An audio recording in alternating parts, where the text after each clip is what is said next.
Hey everybody, it's Cam for oTTtn, and today we have a video for you guys.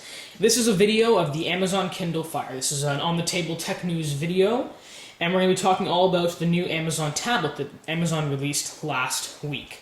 So there's been lots of rumors, lots of speculation, lots of hype regarding this new Amazon tablet. What's it going to run? How big is it going to be? Is it going to be a real competitor to the iPad? And just lots and lots of stuff. So without any further ado, let's jump onto the table and start running across like an on-the-table tech news video style. Whew. So this is the Amazon tablet. It's called the Fire. I think it's a horrible name. It will be going on sale for $200, which is a pretty great price considering the iPad starts at $500. So it really brings tablets down to a much lower price, which is something that is definitely nice. That rhymes. It really brings tablets down to a much lower price, which is something that is nice. Anyway, we can just show you this here. It is based on top of Android, yet it has their own OS on it, which is totally different. So it's a 7-inch tablet, 7-inch screen. It has a dual core. It is a consumption tablet, not for creating media. It has over 18 million apps. It has over 18 million apps, games, books, media. So it has the Amazon store, all of their Amazon stores. What else does it have? It has their Silk web browser, which they're talking a lot about. And there's a picture of the Silk web browser. Thank you guys at The Verge. I am properly citing people at The Verge. You can see here that we can see that it has tabs at the top, like this, so you got tab browsing. They're talking a lot about doing the kind of browsing where it does part of it on the server end and then part of it on the device, which makes browsing faster. You can see it says John's Kindle up there. We can see at the bottom it has the Android buttons, the home button, and the menu button. So they're not hiding the fact that it's Android or anything. Here we've got another picture of the CNN webpage. I believe this is from the guys at The Guardian. And it's just showing the browser again. We can see the back of the device. In my opinion, it looks like a lot like a BlackBerry Playbook. It's got the black, sort of matte finish back, and it's sort of squared corners. So a lot like a BlackBerry Playbook. So it has their whole new own version of Android, where they have this sort of carousel, cover flow-like thing, where all of your magazines, newspapers, applications, all are on this flippable carousel, and you can just scroll through it. And at the top, you can see apps, web, newsstand, books. The device is pretty thin, as you can see there. We have a bit of a spec sheet for you guys here. This is also from the guys at The Verge, so thanks to them. But you can see Kindle Fire here, price $200. It even beats the nut color price. 11.4 millimeters thin, Android 2.3. Obviously no Honeycomb, because Honeycomb is not an open source version of Android. It has the Amazon Silk browser, 414 grams, so pretty light. A 7-inch tablet, which is pretty good. 1024 by 600, which is a pretty good resolution for a tablet of this size. It has the 1 GHz TIO map, as I already said, dual core, 512 megabytes of RAM, which is pretty good there.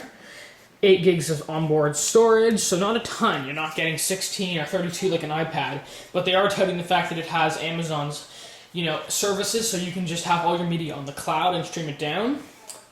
There is no cameras on this device, no front camera, no back camera. So do not expect any video chatting and do not expect any lovely lovely landscape shots.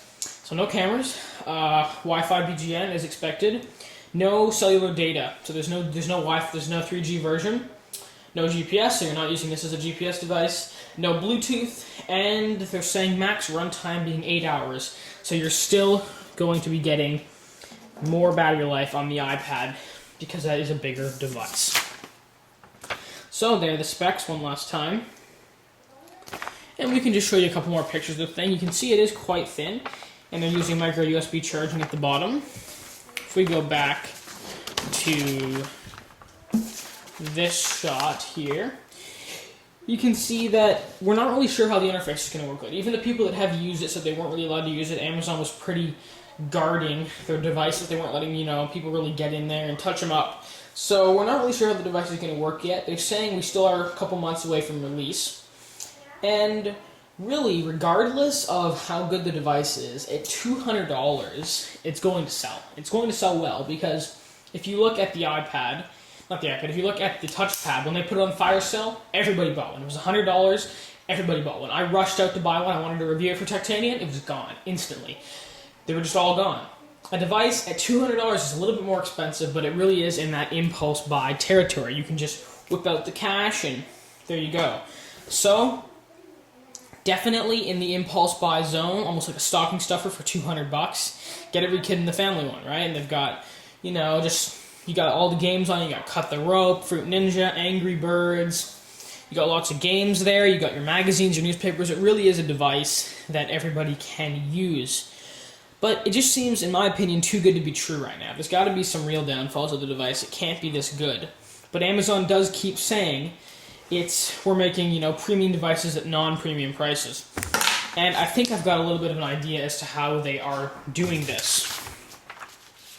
I think what Amazon's doing here, they may be taking, not a loss, but they may be having a very small profit on each one of these devices. And what they're trying to do is, basically they're giving these devices away, making almost no profit on the hardware, and they're expecting you to spend tons of money on the Amazon stores. Getting stuff, just getting all kinds of stuff on the Amazon stores, whether it be movies, music, books, and they'll make the money back that way, sort of like the game console plan. I don't think they're actually losing money on the devices. I probably just think that they are not making a ton or making none. Probably just making a smaller margin, not like Apple, who's probably raking in massive margins on the iPad.